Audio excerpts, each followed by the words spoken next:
새벽에 깼는데 다시 잠 못 든 적 있으시죠? 갱년기에 접어든 40, 50대 분들은 거의 대부분 이런 경험이 있으시거나 경험하게 되실 거예요.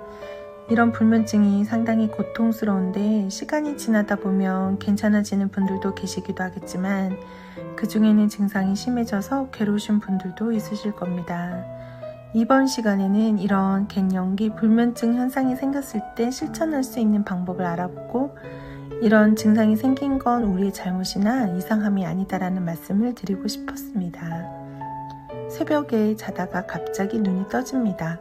시계를 보면 꼭 3시, 4시쯤이에요. 그리고 그 순간부터 머리가 멈추질 않습니다. 별 생각이 다 나고 괜히 불안해지고 몸은 더 예민해지고 결국은 다시 못 자고 아침까지 이어지죠. 저도 불면증이 한번 생기면 정말 많이 힘들더라고요. 너무 괴로워서 해결 방법을 국내 영상뿐만 아니라 해외 영상까지 찾아봤어요. 그중에 조회수 77만이 나온 영상이 있었는데 그 영상을 보면서 나만 이런 게 아니구나 라는 사실을 알게 됐습니다. 이건 절대 마음이 약해서가 아닙니다. 갱년기가 되면 우리 몸 안의 호르몬이 크게 바뀌면서 잠을 깊게 유지하는 힘 자체가 약해진다고 해요. 특히 어떤 호르몬은 불안을 줄이고 깊은 잠을 도와주는데 이게 줄어들면 잠이 얕아지고 쉽게 깨게 된다고 하더라고요. 또 다른 호르몬이 줄어들면 새벽에 갑자기 열이 올라서 깨는 경우도 많다고 하는데 이건 내 문제가 아니라 몸의 변화 때문에 생기는 자연스러운 현상이라는 거죠. 그리고 여기서 중요한 사실이 하나 있습니다. 자다가 깨는 것 자체는 문제가 아닙니다. 사람은 원래 자는 동안 몇 번씩 깰 수도 있다는 겁니다. 문제는 다시 잠들지 못하는 상태입니다.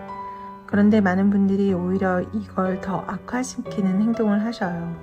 오늘은 꼭 오래 자야지 이런 생각으로 일찍 누워서 억지로 자려고 하는 겁니다.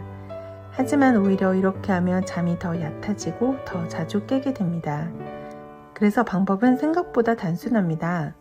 첫 번째는 일부러 조금 늦게 자는 겁니다. 조금 더 깨어있는 시간을 늘리면 잠이 더 깊어져서 중간에 깨는 횟수가 줄어든다고 합니다.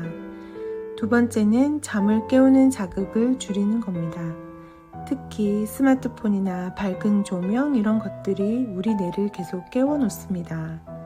자기 전에는 조명을 어둡게 하고 핸드폰을 멀리 두는 것만으로도 조금 달라질 겁니다. 세 번째는 머릿속 생각을 꺼내는 겁니다. 새벽에 깨면 생각이 계속 꼬리에 꼬리를 물고 이어지잖아요. 이럴 때는 억지로 참지 말고 종이에 한번 적어보세요. 이 방법 하나만으로도 다시 잠드는 속도가 정말 달라집니다. 마지막으로 꼭 기억하셨으면 좋겠어요.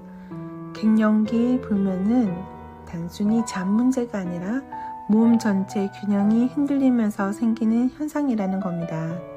그래서 더 예민해지고 더 쉽게 깨고 기분까지 영향을 받게 되는 거죠. 이건 내가 이상해서 생긴 게 아니다 라는 사실입니다. 누구에게나 나타날 수 있는 자연스러운 변화이고 방법을 알면 충분히 좋아질 수 있을 겁니다.